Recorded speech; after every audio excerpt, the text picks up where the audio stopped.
Thank you.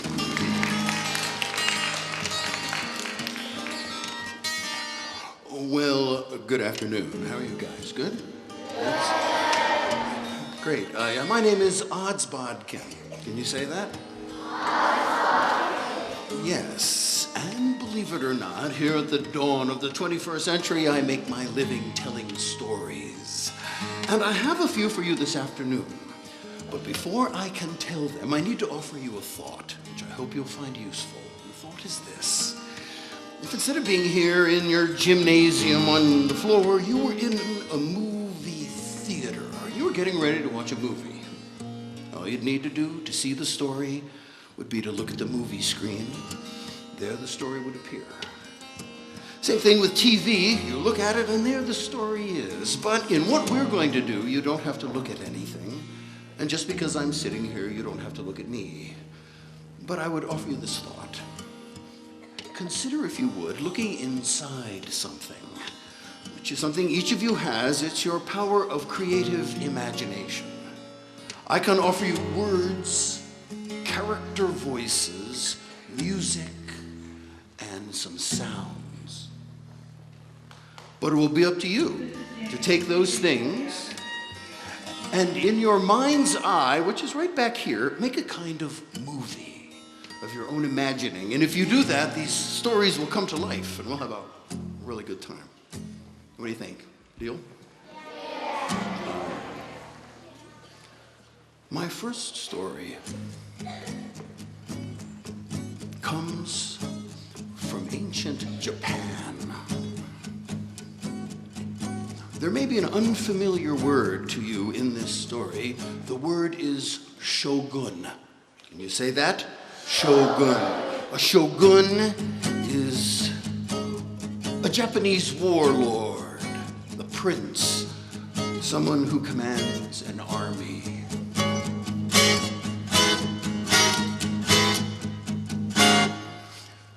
An old story from Japan called The Stone Cutter.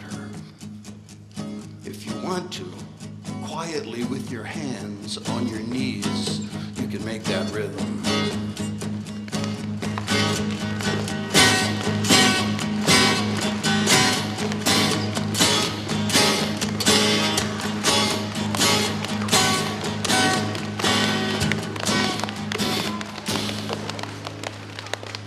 On the side of a mountain, the stone cutter lifted up his hammer and struck away a small piece of rock. And this small piece of rock he added to the pile of rocks he had been hammering away from the mountain all morning. The perspiration poured down and stung his eyes from his headband, for the sun was bright and the stone cutter was growing hungry and tired. At last, the sun above him reached noon, and he sat back against his rock, breathing hard. And he thought to himself, why is it that every day I must come here to this mountain to cut just enough stone, to buy just enough rice, to have just enough food to feed my family and me, to have just enough strength to come back to this mountain another day. I do not wish to be who I am. And at that moment, he looked down into the valley and he saw a cloud of dust rising up. He leaned down and looked more closely. It was an army. And galloping in front of the army, the stonecutter saw the shogun, the most powerful man he knew of. And the stonecutter thought to himself, now there is someone who is truly powerful. I do not wish to be myself. I wish I were the shogun. As if by some strange enchantment, he spirit flew out of his body down the side of the mountain, and suddenly he was in the body of the shogun. He was looking out the shogun's eyes. He was riding a horse. The helmet was hot about his head, and he could feel the thunder of the hoofs of the horse beneath him. And he thought, ha, ha, ha, now I am more powerful. I am the shogun. And he galloped along. But then he looked behind him. There was the army, all their flags flying, their bows and arrows and their swords and shields ready, and the stonecutter wondered what he would tell them to do if it came to a battle. But it wasn't so much that as he began in the helmet of the shogun to grow hotter and hotter, and the sweat poured down his face, and he began to say, the shogun is not even as powerful as the sun. The sun is making me uncomfortable. It is more powerful than I am. I wish I were the sun. And as if through some strange enchantment, up through the clouds he flew into space, and suddenly he found himself in the sun itself, pouring heat and light out into the universe. And he thought to himself, now I am the most powerful of all things. I am the sun. But you know, the stonecutter was so excited about all his new power, he did not think to hold it back. And so he began to shine his light down upon the earth, hotter and hotter. Soon lakes began to dry up, streams began to wither away, animals began to walk looking for water, and crops fell down to the ground. But the stonecutter had no pity. He just shone. Below, he saw, passing between him and the earth, a cloud filled with rain and moisture. And he said to himself in the sun, wait, the cloud is blocking me. I do not wish to be the sun. I wish I were the rain and the cloud. And as if by some strange enchantment, down he flew, and suddenly he was inside the cloud. And he felt like a million tiny raindrops and thought, now I am more powerful than the sun. I will rain. I will rain. And so from the cloud that the stonecutter had become, down poured rain. It began to fill the dry lake. Soon it filled the streams, but then they overflowed and began to rush as floods down through valleys. And he found himself right at the very front of the flood, thundering along. And he thought to himself, now I am the most powerful of all things. And he could see as he swept away villages and swept away farmlands that nothing on the earth could stop the power of the flood. But that was when up ahead he saw a mountain, and as the flood approached the mountain, half the flood split off in one direction and half the flood split off in the other direction.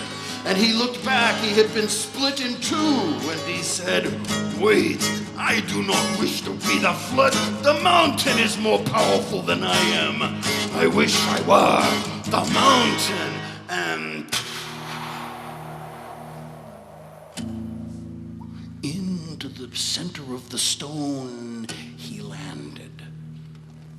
And he looked about and he felt his immense weight. And he thought, now I am the most powerful of all things. And that was when he heard, up on his slopes, ouch, what is that? Ouch, what is that? He looked up, And there on his slopes, chipping him away, was a stonecutter. Trapped inside the mountain, he could no longer move. And he asked himself, wait, a stonecutter? Wasn't that what I was?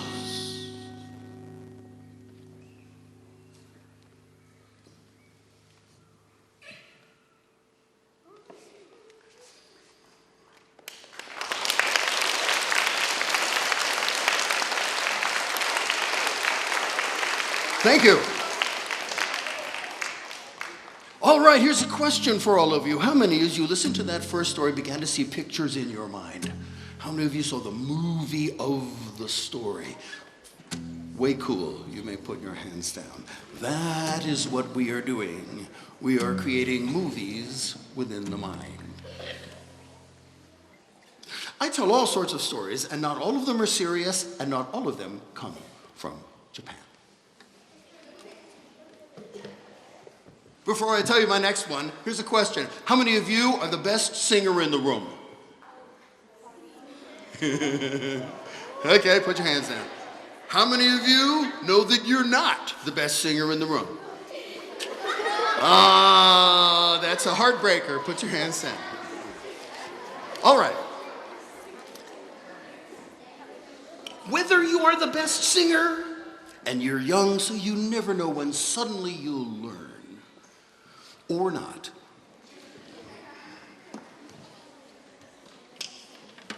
How many of you are willing to learn the world's easiest tune to sing?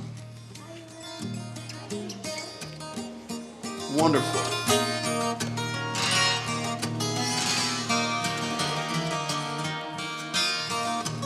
This next story comes from a country called Bhutan. Can you say that? Bhutan. B-H-U-T-A-N. Bhutan is a small country in the Himalaya mountains that only about a decade ago got television. And up until that point, they did not. But they have told stories in Bhutan for thousands of years. And this is one of their stories. It is called The Lion Makers.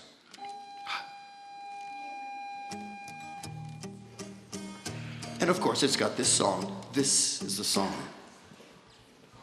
Oh no, the lion's bones. Oh no, leave them alone. Repeat after me. Oh no, the lion's bones. Oh no, leave them alone. All right, then you do it with the music. Oh no, the lion's bones. Oh no, leave them alone. Then you do it again. Oh no, the lion's bones. Oh no, leave them alone. All right. I'll let you know when your part to sing comes around.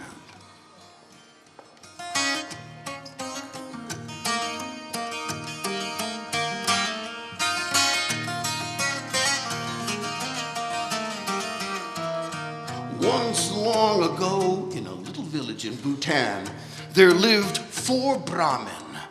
A Brahmin is a wise man from the Far East. 3 of these Brahmin had read every book in the world. But the 4th Brahmin, oh, he simply had common sense. Well, one day, the 3 Brahmin who had read every book in the world were sitting around the fountain bragging to one another. And the first one said, "You know what we should do? Now that we know everything there is to know, we should go out into the world and sell our wisdom to a king for lots of money. What do you think?" And the second one said, I think we should sell our wisdom to a king." And the third one said, yes, I think we should leave tomorrow. And it that point, the Brahmin with common sense, who overheard his acquaintances, walked up and asked, my friends, do you think I might come along on your journey? Why do we want you? You don't know anything. Well, one never knows. I just might be helpful in some way. Oh, what do you think? Should we let him come along? I don't think so. What about you? Oh, he can't do any harm. Let him come along. And so, the three Brahmin who had read every book in the world decided that yes, they would allow the Brahmin with common sense to go along on their journey. All right, if you're gonna sing, say I'm gonna sing. Take a deep breath, because you can't sing unless you do. Oh no, the lion's bones. Oh no, leave them alone. One more time. Oh no, the lion's bones. Oh no, leave them alone. Well, they walked for a day until they came to a little village high in the rocks with the sunlight above it and a tiny fountain in the middle, and all the people came running out of the village. Never had any of them ever seen four Brahmin before. The Brahmin sat around the fountain, and all the villagers sat around them to listen to what it was they knew. And the first Brahmin said, well, I know the name of every star, every moon, every cloud of gas, every galaxy as far out as all of them may extend. What do you know? And the second one said, oh, that's nothing. I know the name of every bird, every insect, every tree, every worm, every fish, everything that lives on the earth. I read about them in a book. And the third one looked and said, that's nothing. I know every recipe cooked in every pot, in every kitchen, and served on every plate, on every table, everywhere. I read about them in quite a few books. Well, they looked at their friend with common sense and asked, and what do you know? And he looked at them. Well, I know that I like this village very much. Why did we bring him? But nevertheless, the next day, all four of them left the village. And as they walked, they saw up ahead a field of tall golden grass in a vale. And the Brahmin with common sense looked at his friends and said, my friends, perhaps we should go the wide way around this field. There may be lions out there. Oh, silly fellow. Have you ever met a lion? I've never met a lion. How about you? No, I've never met a lion. Well, my friends, I have, and I think we should go the long way around the field. Silly fellow. And instead, the three Brahmin walked right down the middle of the narrow path that ran through the tall gold grass. Well, the Brahmin with common sense followed them, and he watched them as they walked, but that was when one of them stopped and said, look out there, what is that? What is that? Look, look, look, look, look. They all looked, and there, sticking out of the tall golden grass into the bright, clear air, were sharp, white objects. What is that? My friends, let us stay on the road, because if you're in the grass with a lion, you cannot see him at all. Silly fellow. And so the three Brahmin walked out, and the Brahmin with common sense very reluctantly followed them along until there they stood and beheld the bones of a long dead lion. The white objects had been its ribs, sticking up, dried and bleached by the sun. And they said, look, that's a lion's bones. Let us bring it back to life. I know the words to speak, to give it sinews and muscles. And the second one said, oh, I know the words to speak, to give it hide and fur. And the third said, oh, that's nothing. I know the words to speak to give it the breath of life. At this point, the Brahmin with common sense looked at his friends and said, my friends, it is all very well that you know how to do these things, but it's a lion. Why do you want to bring it back to life? It's a lion. Oh, silly fellow, it will be grateful we brought it back to life. It will become our pet. No, it won't. It will jump up and eat you. It's a lion. Let us not listen to him. And so... Take a deep breath. Get ready to go. Oh no. The lion's bones. Oh no. Leave them alone. I cannot hear you. Oh no. The lion's bones. Oh no. Leave them alone. Well, the first Brahmin began to say the magic words that only anyone who's read every book in the world knows, and suddenly upon the flesh, the flesh formed all around the bones, and then sinews inside the flesh formed, and there was the lion. And then the second Brahmin, he began to speak words, and suddenly hide and fur began to appear on the lion, and it looked as if it were completely reconstituted, except it had not the breath of life. At this point, the Brahmin with common sense looked at his friends and said, my friends, before you finish, do you mind if I climb that tree? Oh, go ahead, silly fellow. And so as fast as he could, the Brahmin with common sense scampered up to the top of the tree and called down, don't do this! But the last Brahmin said, and now I shall give the lion the breath of life. And suddenly, the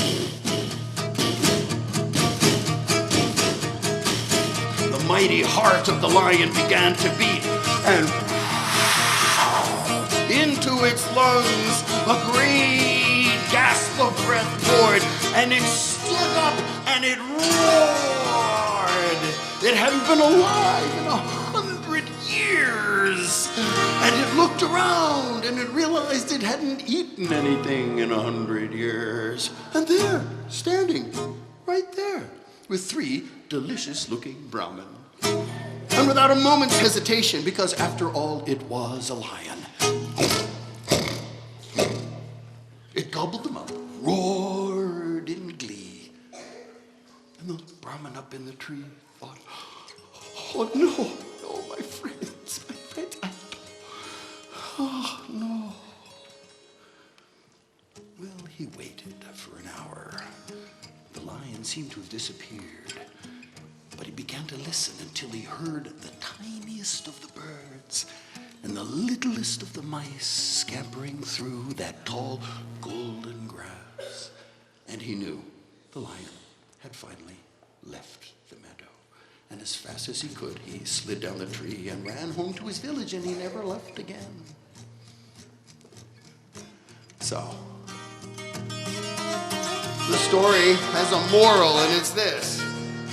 A little bit of common sense is at least as good as every book in the world. Oh, and if you ever meet a lion, don't bring it back to life. But instead, remember these words. Oh no, the lion's bones. Oh no, leave them alone. One more time. Oh no, the lion's bones. Oh no, leave them alone.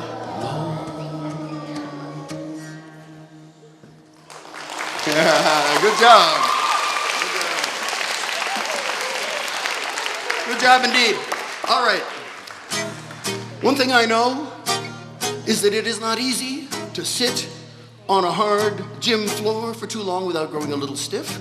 So, I'd like you all to take a look at the place beneath you. It is right beneath you, that is your spot.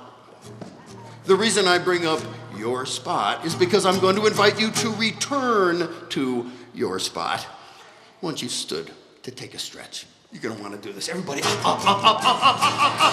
Put your hands in the air and wiggle your fingers and yell 10. Good. Now look at your feet, wiggle your toes, and yell 9. Good.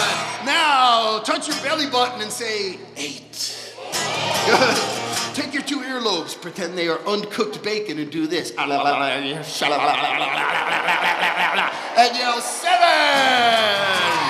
Good. All right. Now turn twist once to the right and stretch. Oh, 6. Oh, yeah. And once to the left and say, oh, yes. 5. And then look back down at your feet and say, yeah, there's my spot. Yeah. And then, of course, 4, 3, 2, and 1, are you just finding your seats again? And that's that.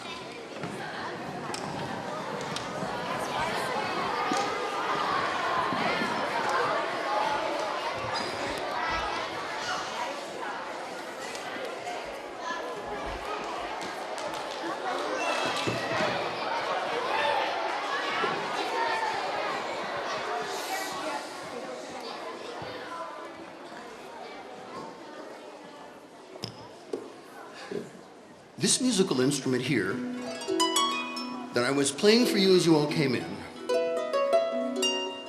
is a Celtic harp. Can you guys say that? Celtic harp. Yes. It's called a Celtic harp. Well, I'm sure you've all heard of the Boston Celtics, right? No. You've all heard of the Boston Celtics, of course. Okay, well, if you're a basketball fan, you call them the Celts, with a soft C, as it's called. But if you are a student of ancient peoples and their stories, you don't call those old people of the British Isles, of Ireland, of Wales, of England, Scotland, the west of France long ago. You don't call them Celts, you call them Celts, with a hard C. And this is the traditional storytelling instrument of the ancient Celtic storytellers. As you can see, it makes a lovely music. It has 36 strings, this one.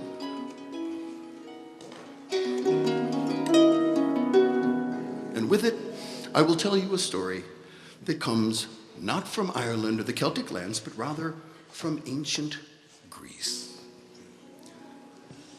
Long ago in Athens, which in the times of ancient Greece was the greatest city in the world for learning, in Athens, geometry was discovered. In Athens, philosophy was born. In Athens, democratic governments like the one we have in America was born. Many things happened in ancient Athens in the time of the ancient Greeks. And so, into Athens once was dragged a Phrygian slave. But the slave was a good storyteller. In fact, he was such a good storyteller that the Athenians began to listen to his stories. And soon they gave him his freedom. And after that, they put up a statue to him. And he's still famous to this very day, this ancient slave in Athens. His name was Aesop. And he created Aesop's fables, which are these little short stories. And this is one of them.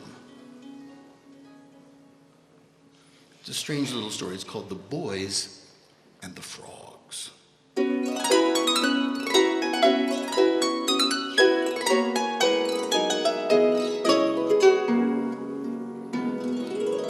Down the path ran the boys. Their pockets were full. Their pockets were full of throwing rocks. The kind that were round, the kind that if you threw them, they'd hit right where you wanted them to. And as they ran down toward the pond, they could hardly wait to test their skill at throwing their stones. They got to the edge of the water and they saw out across the pond there were some lily pads flat on the top of the water, and even a couple of frogs out there. And so the boys said, well, let us throw our stones at the lily pads and make the frogs jump. And so they did. They threw their rocks splashing out. They hit the lily pads. The lily pads burst. The frogs jumped. There were lots of splashes. However, suddenly, out of the water at the edge of the pond crawled an old frog, a big bullfrog, and he had a great bloody gash down his back. And he looked up at the boys and said, "Do you know that what for you is fun? For we frogs is life and death." And then he sank back down in the water. And the boys looked at each other and looked at their stones. And they were still good at throwing stones years later. They could hit anything they threw their stones at, anything at all. But they never threw anything, any stone at all, ever again, at anything that was alive.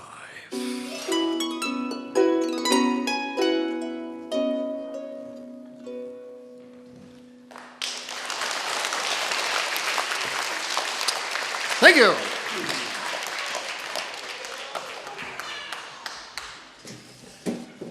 Yeah, an old Aesop's fable, thousands of years old. Pretty interesting story. I always thought that was a curious story. What I do is tell stories from all around the world. If you like these stories, just go to oddsbodkin.net. There are lots of free stories to listen to there. It's my website.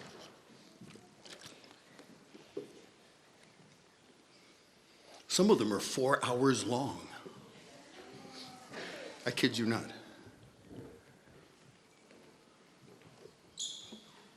But this last story,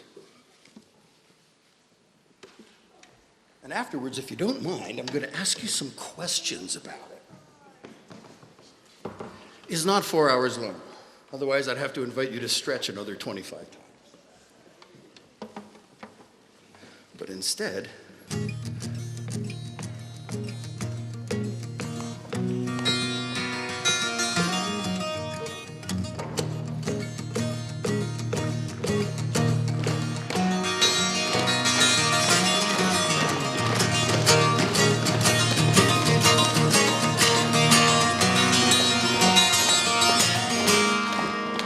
this one comes from ancient Ireland. And you can make the rhythm if you like.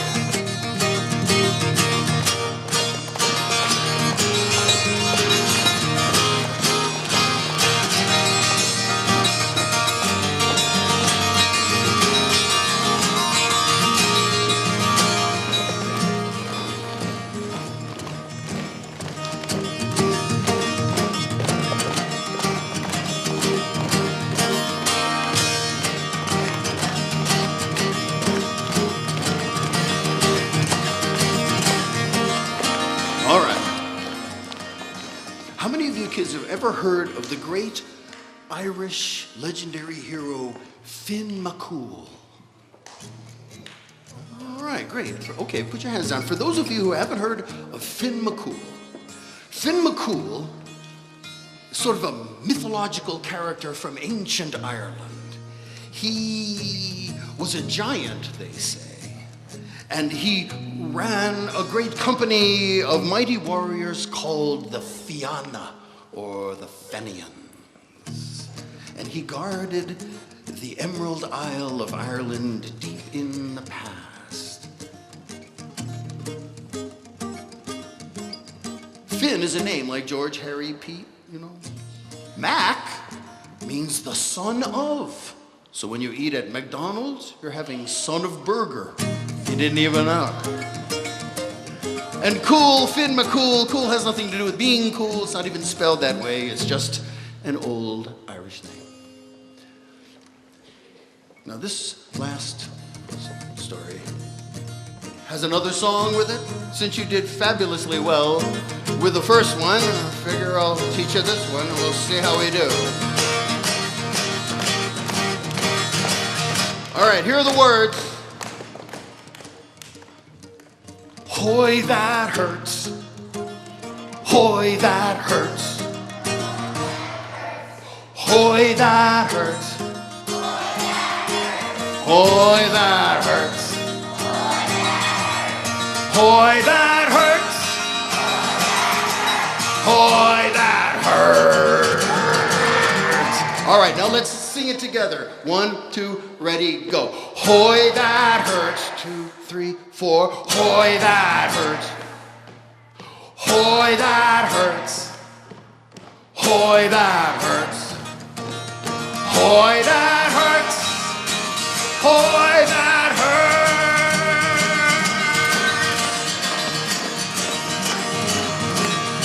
All right, you got it. I'll let you know when your part to sing comes around. It won't be for a while.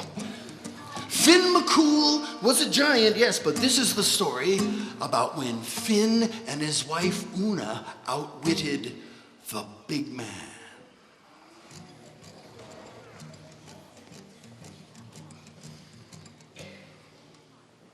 Before I tell it to you, I'm going to have a drink of water.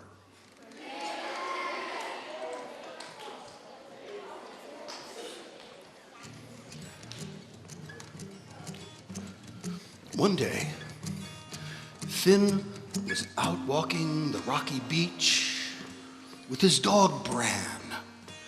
Bran was such an intelligent hound, the dog could speak. He was a legendary hound. Finn's wife Una had sent him down to the beach to cut limpets, those little shellfish that cling to the rocks at low tide.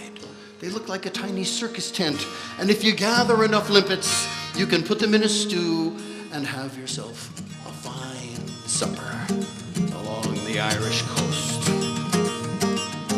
Well, as they walked along, Finn saw a great rock covered with limpets, and he looked down at his dog and said, Bran, Bran, look there. Look at all the limpets on that rock. We'll start with that one. And his dog said, I think we should, Finn. I do too. So Finn took out his knife and was about to slice off a limpet when all at once, out of the mist that covered the sea, slid a bar of polished wood right past Finn's face, and it stopped. And he looked at his dog and said, Ah, Bran, I do believe that this is the bowsprit of a boat, but a mighty boat. I do too, Finn. Look at that. But suddenly there came a great wash of water up around Finn's feet. And he looked out and he couldn't see anything in the mist. But then he heard, and out of the mist onto the beach stepped the biggest man Finn McCool had ever beheld.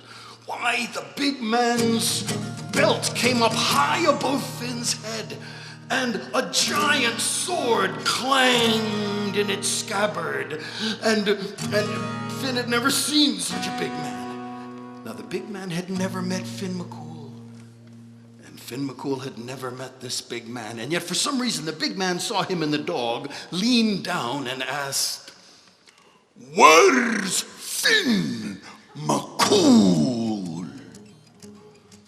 Finn looked up at him. Dunno. Who are you? I'm from the land of the big men. And I've come to take Finn McCool back with me. Now he lives near here, I'm told. Where is he? Big man, what do you want Finn McCool for? There's a dragon raiding the land of the big men, and only Finn McCool can slay it. Now he lives near here. Where is he? A big man. What if Finn McCool don't want to go back with you to your land of the big men to slay a dragon?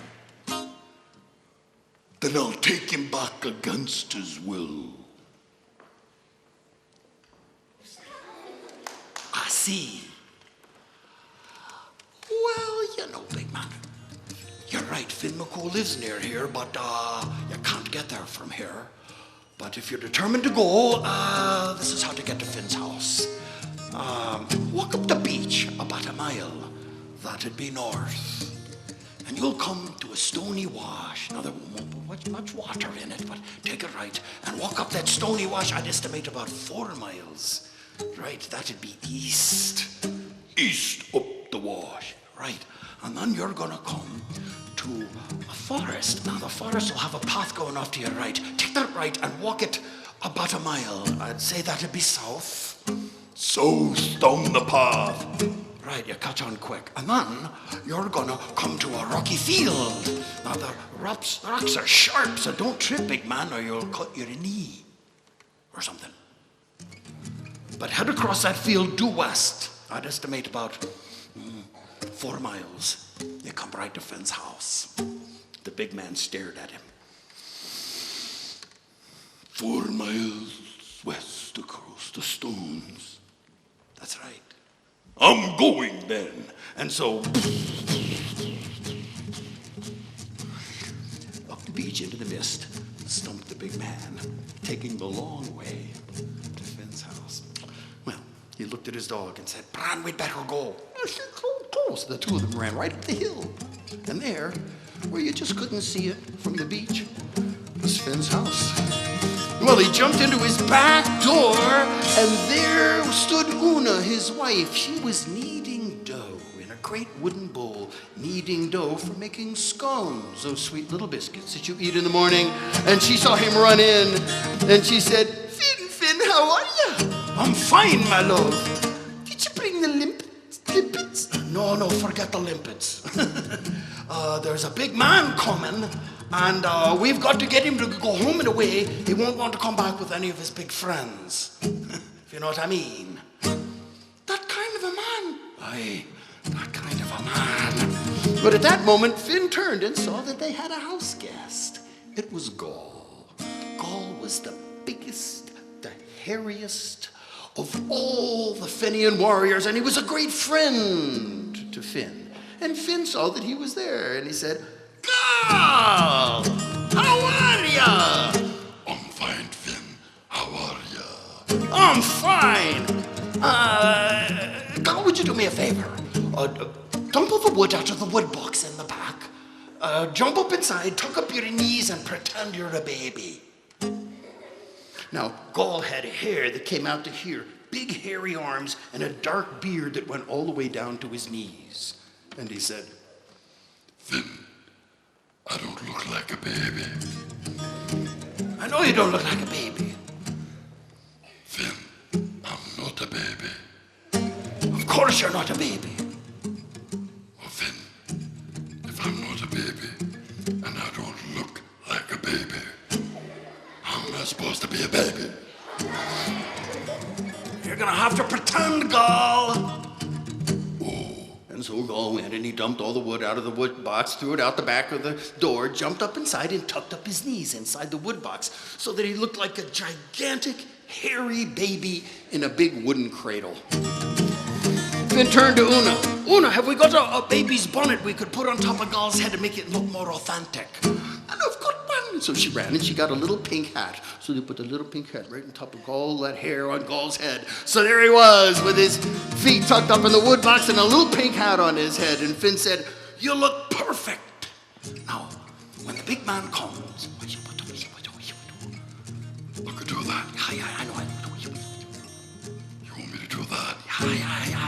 And then Finn turned to Una and said, Una, instead of making lots of little scones out of all that dough you've got in the bowl, would you agree to making 2 great big ones?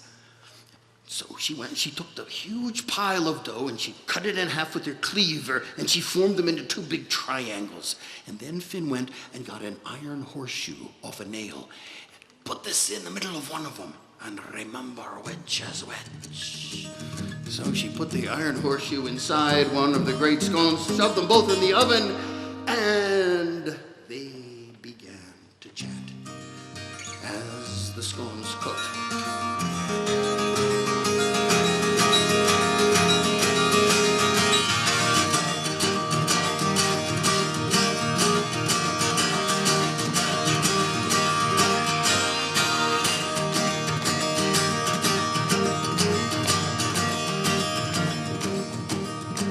Well, the scones cooked, And she took them out and put them on the table, and the entire kitchen smelled of that wonderful smell of sugary bread. But that was when they heard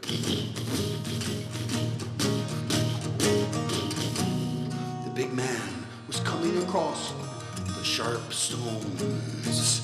He had finally made it to Finn's house. And so Finn looked at his dog Bran and said, Bran, we'd better hide. So the two of them jumped in the closet and closed the door, and there came a mighty banging on Una's kitchen door. Well, she walked up and opened it, and there, towering high above the lintel of the door, was the big man who looked in and asked, Where's Finn McCool? Well, I'm afraid Finn's out hunting at the moment. Would you like to come in and wait for him? I'll do that. The big man stumped into Una's kitchen. He looked around, but immediately he smelled the delicious scones. And his mouth began to water, but that's when he looked across the kitchen and saw Gall in the wood box. The big man said, Hoy! Who is that? Oh, that's Finn's and my newest baby. Just born yesterday. Isn't he sweet? Hoy, that's a big baby. The big man walked over and took a good look at Gall in the wood box. And the big man said, Hoy, this baby's got a beard. Well, all of Finn's babies are born with beards. You didn't know that. Hoy, I did not know that. And that was when Gall opened his mouth. And the big man thought, Oh, look, the baby wants to suck me thumb.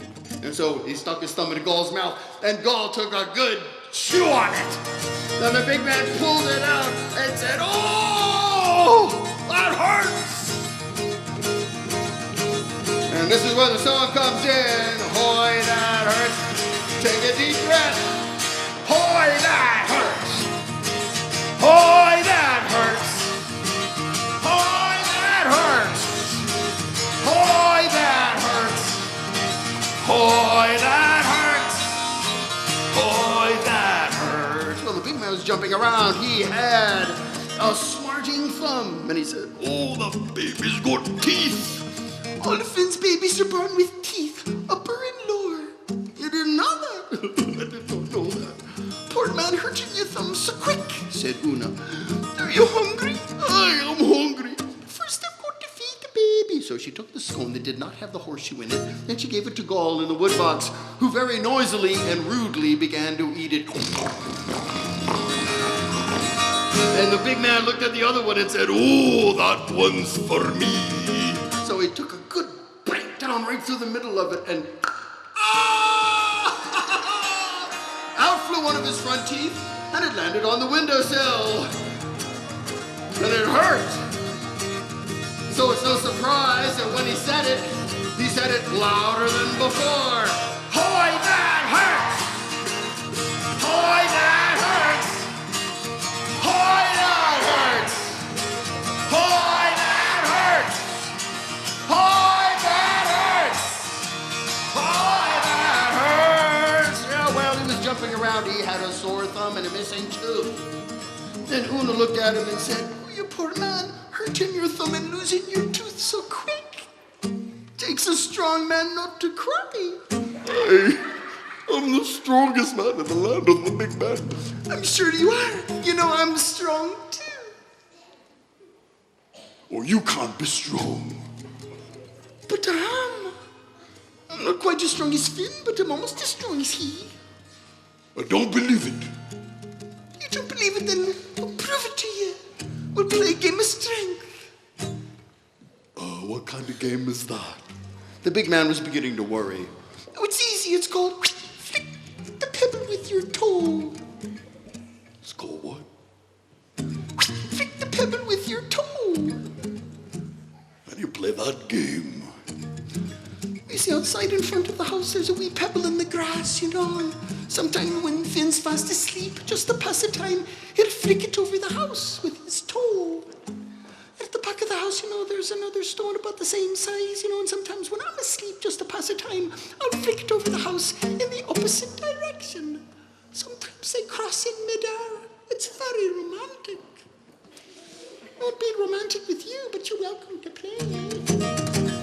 big man thought, I could play that game, so Una led him out the front door. And there, of course, instead of a wee pebble in the grass, there was a mighty boulder that hadn't been moved in 1,000 years. And the big man said, that's the wee pebble. That's it. Now you flick that one and I'll flick mine from the other side. And so she ran back into the house as the big man tried to get his foot underneath the giant boulder. Gall, he was still in the wood box with a little pink hat on his head. So she ran past him and said, Gall, get up. We're going to throw a stone. Oh, I'm coming. So the two of them ran out the back, and they grabbed a good-sized stone and threw it up over the house. And it fell right down and landed right on the big man's head, and it bounced off, and up came a huge bump. And it hurt. And maybe because he'd been hit on the head as he sang, he began to clap in rhythm. I don't know. But he sang louder than before. Boy, that hurts! Boy, that hurts! Boy, that hurts! Boy, that hurts! Boy, that hurts! Boy, that hurts! Well, the big man was jumping around. Yes, he had a sore thumb, a missing tooth, and a bump on his head, you know. I mean, first time he really took a good look at Una. And he realized, why, if this woman were strong enough to have thrown that stone, that had been a good-sized stone, and she'd given birth to that terrible baby just the day before, what kind of mighty woman must she be? And therefore, what kind of mighty man must Finn McCool be to have such a wife? And the big man looked at her and said, you tell Finn McCool never, ever to come to the land of the big man. I'm going home. Well, you can wait for... No, I'm going home. So he stumped across a sharp stone, down the forest path, along the wash with very little water. He came to the beach and he took a left, and he walked down until he found his ship, and he sailed away. And he never came back, any of his friends. And Finn and the dog jumped out of the closet and looked at everybody, and Finn said, ha ha ha, it worked! Una, you're wonderful. Thank you, Finn. Gall, you pretended, didn't you? I did. You did! And so they all hooked arms and they danced around long ago. And this time, you can stomp on the floor if you like. You can clap your hands if you like. You can do anything you like. And walk as you sing. 1, 2, 3. Boy, that hurts! Boy, that hurts! Boy, that hurts! Boy, that hurts! Boy, that hurts! Now hold the note.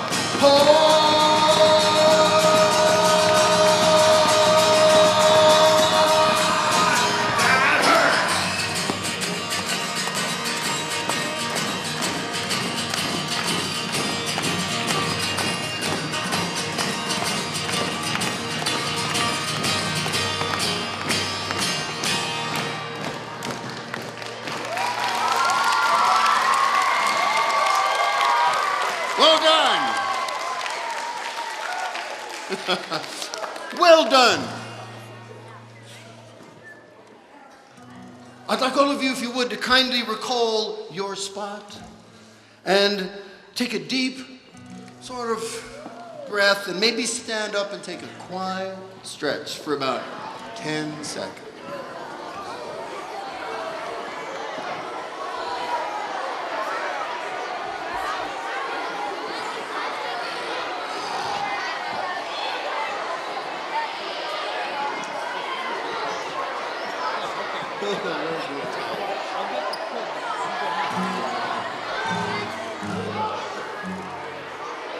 Okay, great.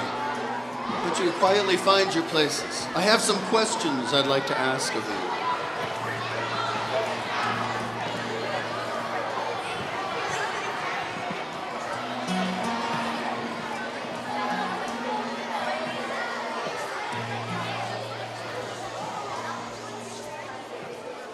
Well, thus far, I have to say, you have been an absolutely delightful audience to me.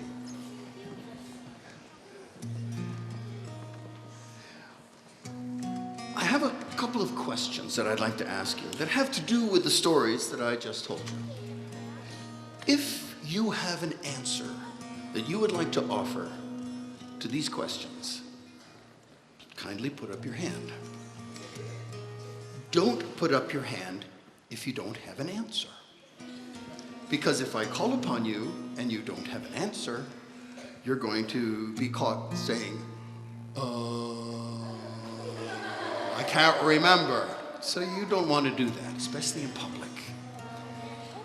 If I call upon you, kindly stand up and be proud of the answer you're about to give and say it in the loudest voice you can, so everybody here can hear you.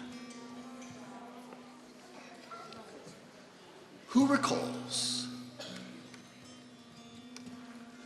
the first story that I told you this afternoon? Yes. Yes, the one about Japan, called the Stone Cutter. Thank you. Here's a question for you. In the story of the Stone Cutter, he suddenly gained a great deal of power. Who can remember one of the things that the Stone Cutter became? Yes. Up, up, up, up. He became a sun. He became the sun, yes. Who can remember another thing that the Stone Cutter became? Yes. He became a cloud. He became a cloud in the rain and the floods. Who remembers another thing that the Stone Cutter became? Yes. He became a mountain. He became a mountain. Here's another question, a little more complicated. If the Stone Cutter, when he had become any of those things, had not used all his power, would the story have been different? Yes. Yeah, because if he hadn't destroyed everything, it would all be there. There wouldn't have been a flood. He wouldn't have had to change into the cloud because the world wouldn't have dried up. And Yeah, thank you. Yes. If you end up with a lot of power one day, I hope that you will remember that story, because it all depends upon what you do with it.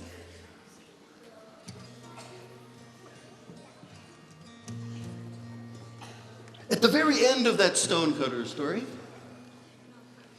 he ended up in an interesting situation. What was the situation he ended up in? Yes, you. he ended up that he was the most powerful of all. And then, inside the mountain, what did he hear? Yeah. He heard clicking noise because the stonecutter was hitting the mountain. That's right. He heard another stonecutter who was just chipping him away. Great answer. Thank you.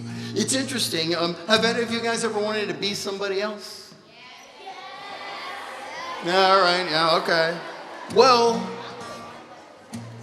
the best thing to do is not to bother, but just to work on yourself, because you'll always be yourself.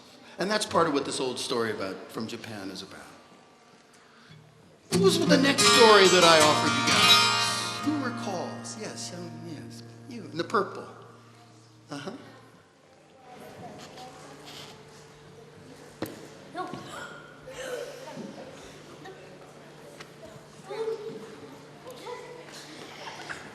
Someone give her a hand. Which one was it? Yes. Me? The three Brahmin. The three Brahmin. Yes, the three Brahmin. And the three Brahmin. Now, that was interesting. It seemed that the roles were reversed, if you know what that means, in Brahmin. They sort of excluded him. In other words, he really wasn't part of their group. And they just sort of let him come along. Did you notice that? It's very interesting. And yet, in the end, he was the one thing who could have probably saved them, but they ignored him to the very end. If the Brahmin with common sense had read every book in the world and had no common sense, this is a tough question. You have to think. What might have been his great knowledge that I did not mention the other three Brahmin had great knowledge of? You can just dream it up. It's like fiction. What might have been it? Yes. Sure. Give it a shot. I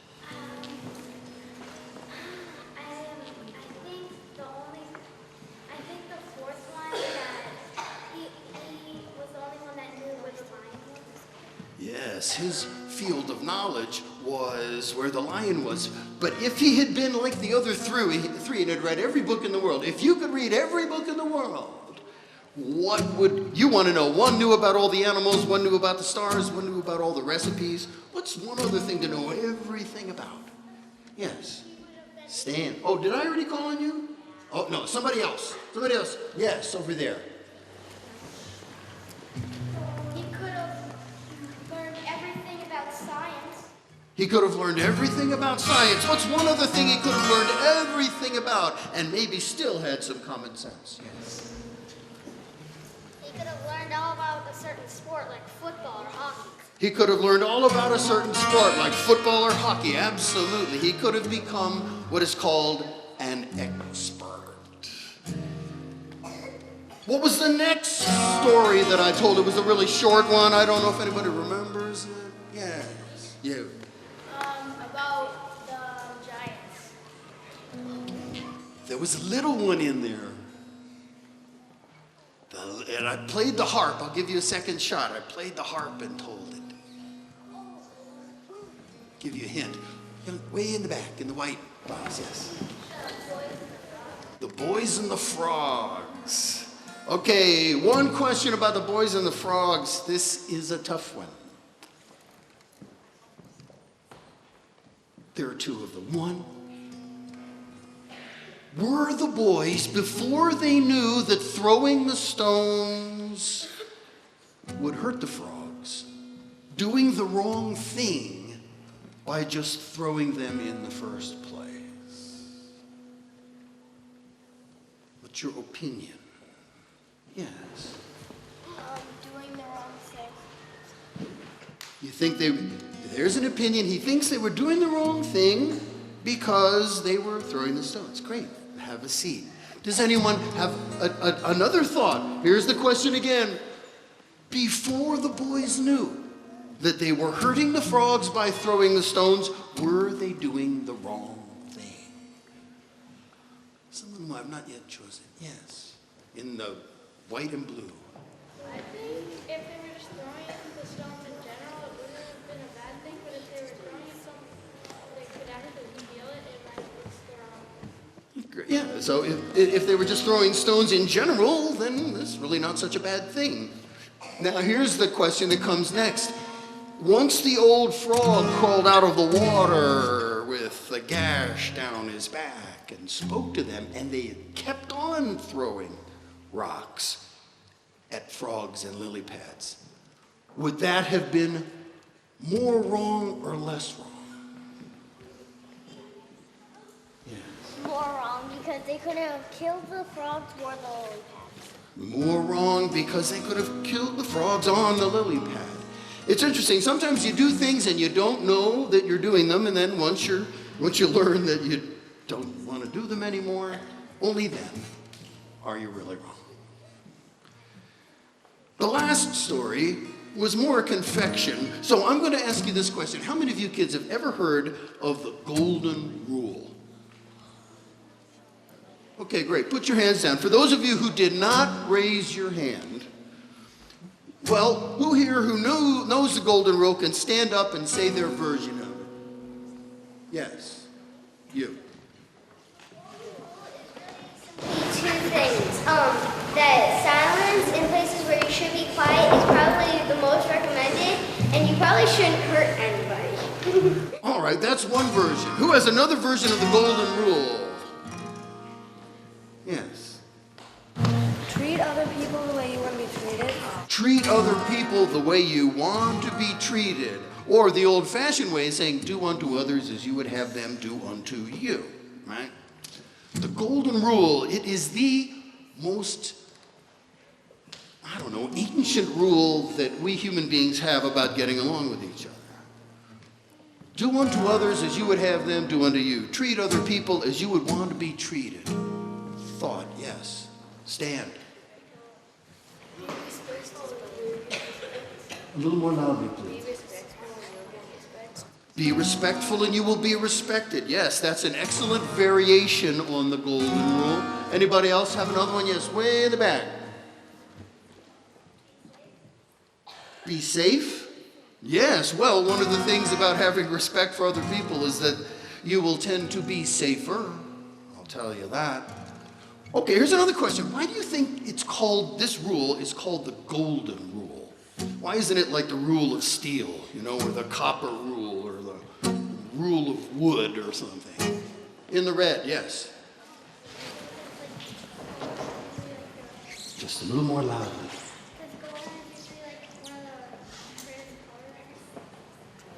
Because, what did you say about the gold? Yeah, it's one of the greatest of the precious metals, sure. Sure. It's probably called the golden rule because gold is, typically thought of as the metal of all metals. In fact, if you took a nugget of gold and you walked up to a stone wall outdoors and you put the nugget of gold on top of the stone wall and it was nice and shiny, and you came back 1,000 years later, it would still be just as shiny. Because gold is valued because it does not rust. It does not tarnish. It never changes. It's always gold. And that could be another reason why people have called this old rule a golden rule. Thought, yeah. If you came back 1,000 years later, wouldn't you be dead? If you came back 1,000 years later, you would probably be long gone. That is sort of what is called a bit of a metaphor, a bit of an illustration. But you're absolutely correct. Unless, of course, you were the 10,000-year-old man and you'd only used up 1/10 of your life and you had 9,000 more to go. It has been, I hope that you guys will try and experiment. This is the end of my performance for you. I hope you consider this experiment, just like you considered using your imaginations at the beginning of the performance. If you consider that it might be an interesting experiment to practice the golden rule for one solid week with just about everybody you know, and like a scientist, see what the results are. It might be an interesting experiment.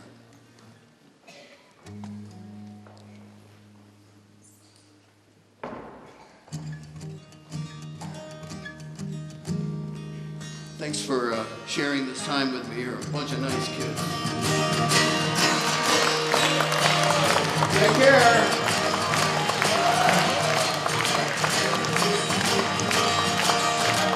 Bye-bye.